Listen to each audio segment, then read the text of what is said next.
Hey, good morning from beautiful Phetchabun province, Thailand. This is episode 3 in our house build, and we've got some big news, and we're going to have a little bit of fun today, but the progress on the house has been nothing short of remarkable. You know, as you may recall, we started in about the third week of January.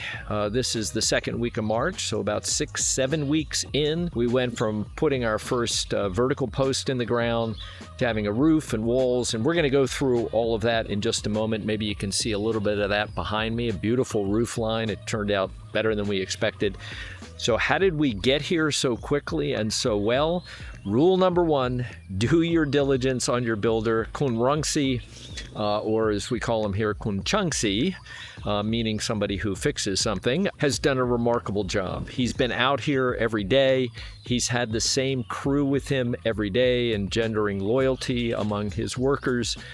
He's hands-on, and he used to be a commercial builder in Bangkok until COVID had him packing and sent him back up here, fortunately, to South Phetchabun province. I'm sure you can tell it's morning here with the roosters crowing.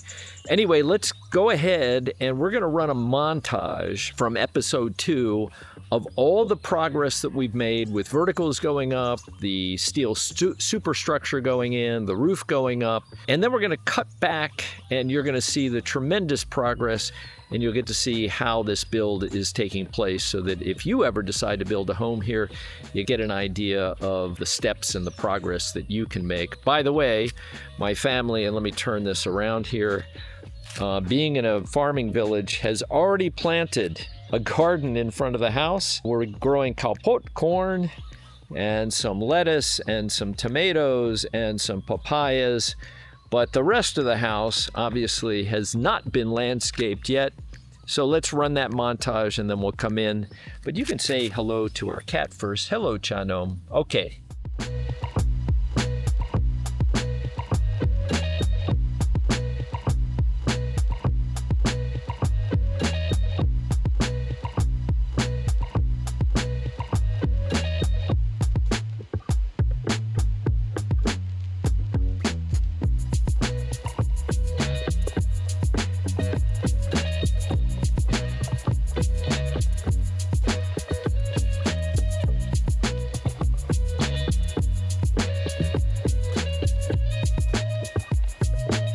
So I hope you enjoyed the montage, and here we are in front of the house. This is our Ban Mai, our new house, and we're going to go ahead and go inside here. Again, I'm just so happy about the progress, and obviously all the rough-in stuff goes a lot smoother and quicker than, you know, kind of the finishes, which need a more refined touch, but really tremendous progress has been made. So let's head on inside. So I'm going to turn this around to give you an idea, but we're going to tour all the rooms of the house and give you a sense of the progress here. This is essentially going to be a guest house, and then when I'm gone, a legacy house for the family. They can do whatever they wish with it. And let's start with a room where we could put the fitness equipment, because I like to work out every day. And so this is the gym. We're going to put kind of the heavy equipment over on this side. We'll do a little yoga studio with mirrors over here. You can see some of the rough-in electrical already that they're putting in. And then we plan to do some cardio and some other equipment here in the front. This is a courtyard, and this is going to be left outdoors. This was sunken before, and that was the original plan.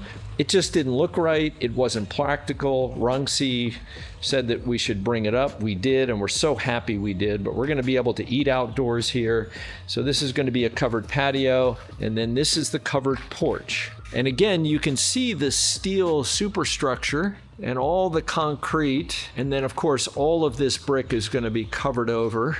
And this is going to be the sitting room with a sofa on this side, and then a Western style small kitchen here. And then we'll put probably a TV unit over here. So this will be the sitting room. And then the sofa will have a pull-out couch for our friends who have kids or friends, and we can sleep some more people here. This is what I call the guest room. Par, my wonderful spouse, designed these windows, which are almost floor to ceiling. But this is going to be quite a nice sized room. We'll probably build a closet in the back. And again, you can see that the rough-in electrical, much different than the way that I'm used to seeing builds in the US with wood frame construction, but obviously wood would not do well in this environment. This is the first bathroom. Now again, with design here, we realize that the design did not include a window here for both ventilation and light, and Kun Rungsi is going to put that in right here. But you can see some of the rough-in plumbing here. And the rough-in electrical will go in the bathrooms and the kitchens once he's determined where the counters will be. And let's go to the back porch. So Rungsi mentioned that he thought we should have, and again, just for reference, this will be the back door to the fitness area. He suggested we have a second bathroom. We agreed with him. So we're putting a second bathroom in here off the back porch. And again, the design didn't call for windows, so we're going to put a window for ventilation and light here, but you can see the rough-in plumbing. And it's a construction site. There's our cat Boba. But this will be the back porch, and we're going to put a Hong Krua Thai kitchen back here. If anybody's cooked good Thai food, you know it can be a little smoky and a little bit of odors generated from that. So we'll put the Thai Hong Krua out here.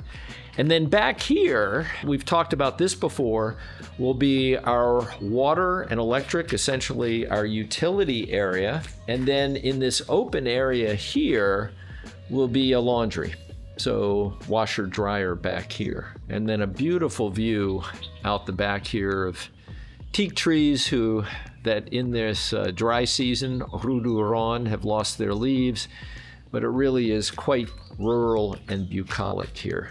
So let's go back through the house, sitting area. This is going to be the outdoor patio where we'll enjoy, or our guests will enjoy their morning coffee, and we'll enjoy meals here. And again, I'm so looking forward to having this fitness room built out. So let's talk about a couple of things. It's really important to have a good contract before you start the build. And what do I mean by a good contract? And by the way, it's going to be in Thai, so get a Thai lawyer or have a Thai trusted counselor that can read it. But I think a good contract does a couple of things. One, it ties your well-designed plans to the obligations of the builder, right? So everything starts with really good plans. Kun Rungsi went to Bangkok, used an architecture firm that he's used for commercial buildings. So we really like the quality of the plans, and that's referenced in the contract. Second, timing, right? When does he get paid? And by the way, don't be stingy about that, because if you're doing a quality build, all this steel, right, the roofing materials, this all costs money, and that's not something that most builders, especially in the provinces, can afford to front for you. So work out the timing on the payments and be ready to do that in a timely fashion. The other aspect of timing is, when does he or she expect to complete the project? Of course, these are only estimates. If you've ever done any building, things tend to lag. We're having issues right now in Thailand with the supply of diesel. We don't know if that's going to affect the build or not. The other thing I would recommend is warranties. And I thought Kun Rungsi was very generous in that regard. So he gave us a year on all mechanical things, and he gave us 5 years on the structure. So make sure what they call a guarantee here, or what we call in the US as a warranty, is contained in your contract. And those are the three principal things that you should include. Obviously, the total amount of the build, and then what happens if you or necessity requires changes of the plans. My wife always says that we've engendered some loyalty and some friendship with Kun Rungsi. Fair is her English expression, and I think that that's a good idea. The other thing is, as we get into Ruduran, the hot season here, we're making sure that the crew has ice cream, cold beers on a Friday afternoon as they complete the week's work, although they have been working over the weekends. So again, it's really possible to do a quality build here. Things have gone much better than I expected. We're looking forward to getting to the end game here. We'll post another update as the rough-in gets done and we start getting to finishes with some more insights. And hey, if you found this helpful, hit that like and subscribe button so I can provide continued updates on making Thailand home. Thanks for watching. Cheers.